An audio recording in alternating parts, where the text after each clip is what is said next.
الحمد لله وحده والصلاة والسلام على من لا نبي بعده وبعد. فيقول شيخ الإسلام ابن تيمية رحمه الله وهو يذكر أخلاق أهل السنة والجماعة فيقول: وينهون عن الفخر والخيلاء والبغي والاستطالة على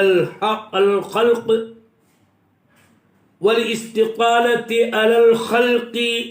بحق أو بغير حق، ويأمرون بمعالي الأخلاق وينهون عن سفاسفها، وكل ما يقولونه ويفعلونه من هذا وغيره فإنما هم فيه متبعون للكتاب والسنة، وطريقتهم هي دين الإسلام الذي بعث الله به محمدا صلى الله عليه وسلم.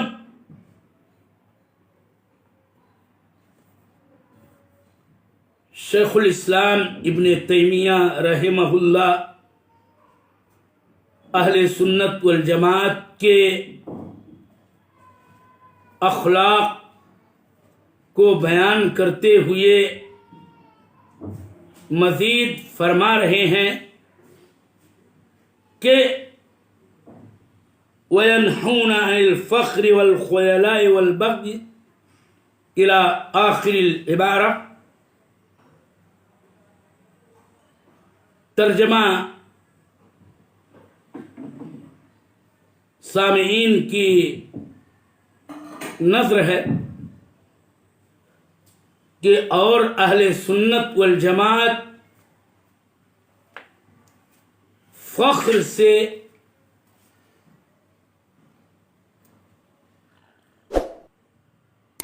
اور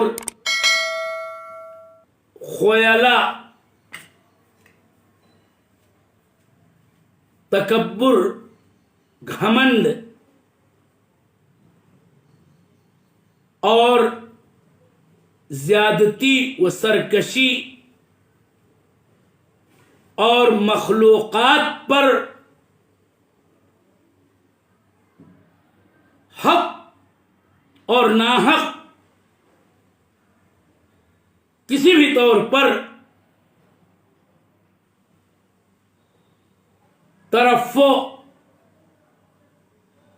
اظہار برتری سے روکتے ہیں. نیز اہل سنت والجماعت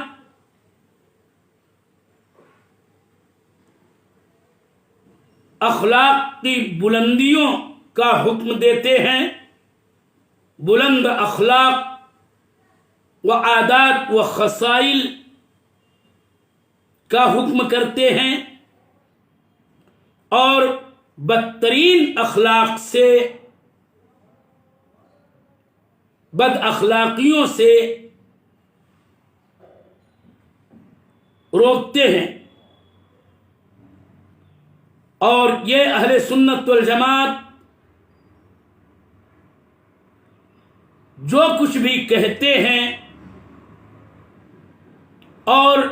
یہ اور اس طرح کی ساری چیزیں جو وہ کرتے ہیں، دراصل اس میں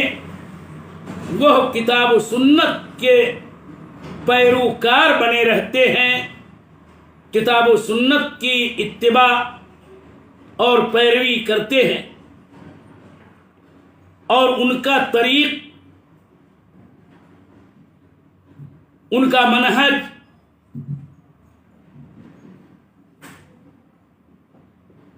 در حقیقت دین اسلام ہوتا ہے، کہ جس دین اسلام کے ساتھ اللہ تعالی نے اپنے نبی و رسول محمد صلی اللہ علیہ وسلم کو ارسال فرمایا ہے، مبعوث کیا ہے.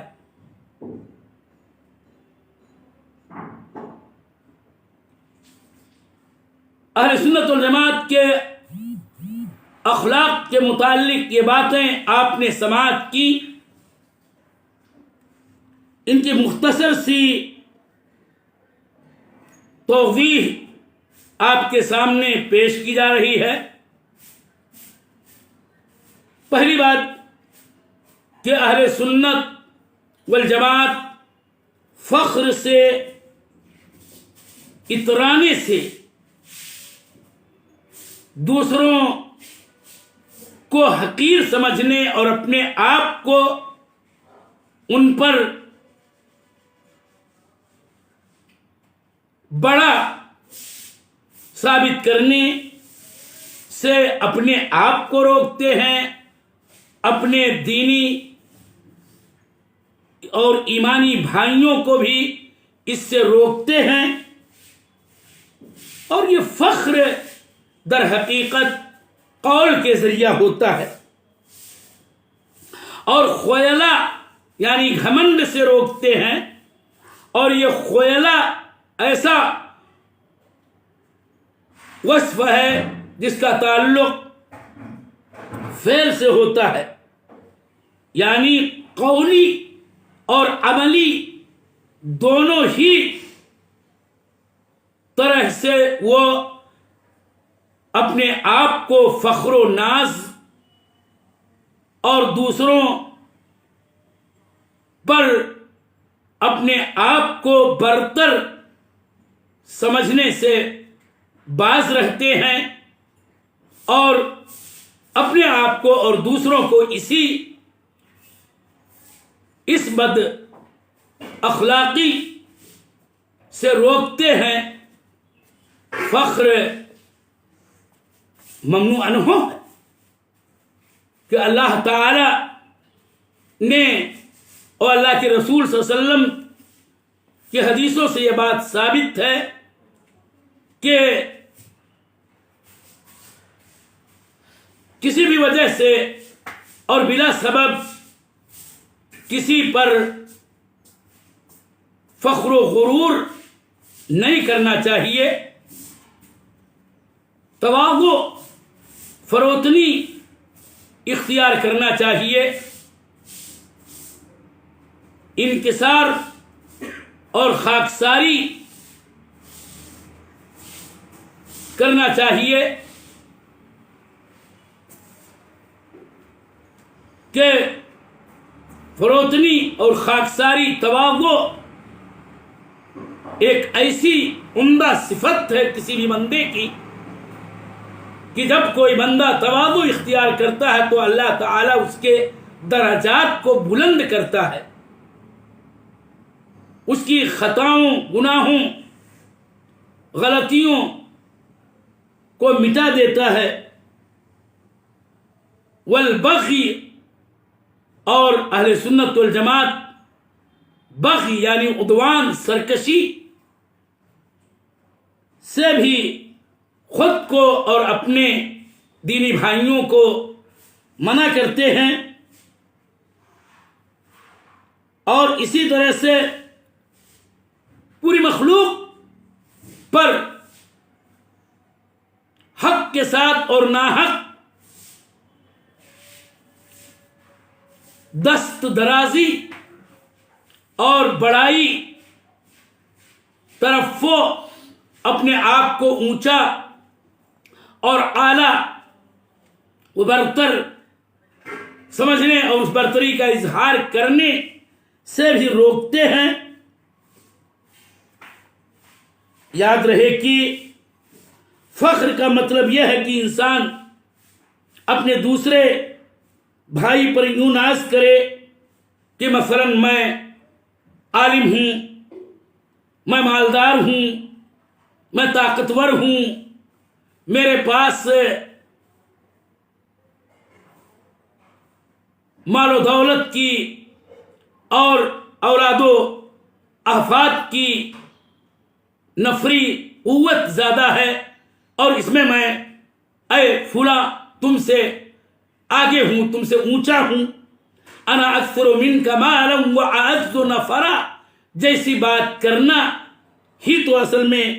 فخر ہے۔ اور یوں اس سے بڑھ کر بڑائی ظاہر کرے کہ مثلا تم لوگ میرے سامنے کیا ہو، کیا حیثیت ہے تمہاری، تم تو ہم سے بہت ہی پست ہو، ہم سے کمتر ہو. یہی سب حقیقت میں فخر، خیلہ اور یہی بغی ہے. اللہ جل وعلا خیلہ اور فخر کو ناپسند کرتا ہے. واللہ لا يحب كل مختار فخور. گھمنڈ کرنے والے، فخر و ناز کرنے والے اور دیگر پر اپنی بڑائی کا جا و بیجا اظہار کرنے والوں کو اللہ پسند نہیں کرتا ہے. ان اللہ لا يحب من كان مختارا فخورا، فرمایا اللہ تعالی نے.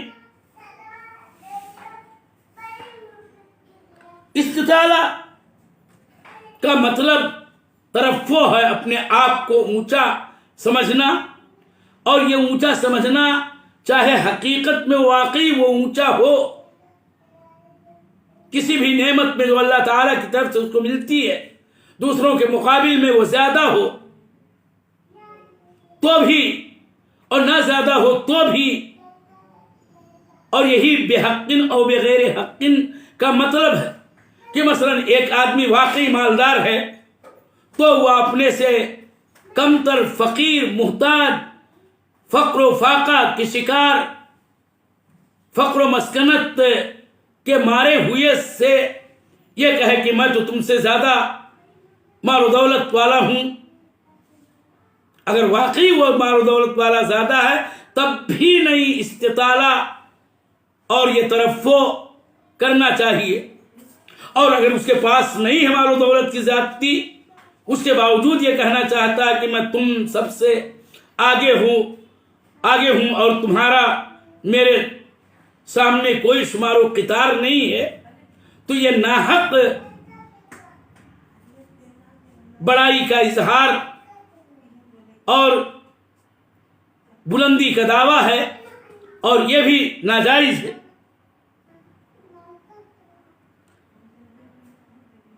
شیخ الاسلام ابن تیمیہ نے اس کے بعد مزید ان کے اخلاق کریمانہ اور خصائل شریفانہ کا ذکر کرتے ہوئے فرمایا کہ وَيَأْمُرُونَ بِمَعَالِي الْأَخْلَاقِ وَيَنْهَوْنَ عَنْ سَفَاسِفِهَا. اہل سنت والجماعت اخلاق میں کے جو بلند تر اخلاق ہوتے ہیں، شمار کیے جاتے ہیں، واقعی وہ بلندی اخلاق والی جو چیزیں ہیں انہی کا حکم کرتے ہیں اپنے آپ کو. اور اخلاق کی بلندی جیسے سچائی، صداقت، پاک دامنی، امانت، اس کی ادائیگی اور اس طرح کی جو بہترین اخلاقی صفات ہیں ان کو خود اپناتے ہیں اور اوروں کو اس کا حکم دیتے ہیں. وَيَنْحَوْنَ عَنْ سَفَاسِفِهَا، اخلاق کی پستیوں سے، خرابیوں سے، خامیوں سے، وہ بدترین اخلاق سے وہ اپنے آپ کو بھی روکے رکھتے ہیں اور اوروں کو بھی اس سے منع کرتے ہیں. اور سفاسف الاخلاق سے مراد خراب اخلاق، بدترین عادات جیسے جھوٹ بولنا، خیانت کرنا، وعدہ خلافی کرنا، فواحش و منکرات کا ارتکاب کرنا، بدکاریوں کا ارتکاب کرنا، اس کی طرف دعوت دینا، اس کا نشر و فروغ کرنا وغیرہ جیسے اخلاق کی خرابیاں ہیں اس سے اپنے آپ کو روکتے ہیں۔ تو یہ اہل سنت والجماعت کے اخلاق ہیں میرے دینی بھائیوں۔ اس کے بعد شیخ الاسلام ابن تیمیہ نے بہت عظیم بات یہ کہی کہ اخلاق کی بلندیوں کو اپنانے اور بدترین اخلاق سے بچنے کے سلسلے میں وہ جو کچھ بھی اس تعلق سے کہتے ہیں اور کرتے ہیں اس میں در حقیقت وہ کتاب و سنت کی پیروی کرتے ہیں، یعنی کتاب و سنت میں جن اعلیٰ اخلاق کو اپنانے کا حکم ہے اور جن بد اخلاقیوں سے اجتناب کرنے کی تعلیم ہے دین میں، وہ اس میں کتاب اللہ اور سنت رسول اللہ کی پیروی کرتے ہیں اور ان کا طریقہ اس بابت دین اسلام ہے، وہ دین اسلام کی جس کے ساتھ اللہ تعالیٰ نے اپنے نبی اور اپنے رسول محمد صلی اللہ علیہ وسلم کو مبعوث فرمایا ہے۔ تو یہ ہوتے ہیں اخلاق و عادات اہل سنت والجماعت کے۔ مثل کے طور پر کہا جاتا ہے کہ عبادات الغافلین، عادات کتاب و سنت سے غافل، اس کے احکام کی اتباع سے غافل لوگوں کی عبادتیں بھی عادات ہوتی ہیں، جبکہ بیدار مغز کتاب و سنت کے پیروکار قرآن کریم اور احادیث نبویہ کی روشنی میں اپنی دینی، ایمانی اور شرعی زندگی بسر کرنے والے، ان کی عادتیں بھی عبادات بن جاتی ہیں۔ تو اہل سنت والجماعت کا یہی قول ہے اور یہی ان کا طریق اور منہج ہے۔ کئی درس سے اہل سنت والجماعت کے اخلاق کے متعلق گفتگو کی جا رہی ہے اور اس کا خاتمہ آج کے درس پر ہوا۔ اللہ تعالی ہمیں اخلاق اہل سنت والجماعت کو اپنانے کی توفیق دے، معالی اخلاق کو اپنا کر کے اور اس کا نشر و فروغ کرنے کی توفیق دے، اور بدترین اخلاق سے اللہ تعالی اجتناب و احتراز کی توفیق دے۔ هذا والله جل وعلا أسأل أن يوفقنا لما يحبه ويرضاه، وصلى الله على نبينا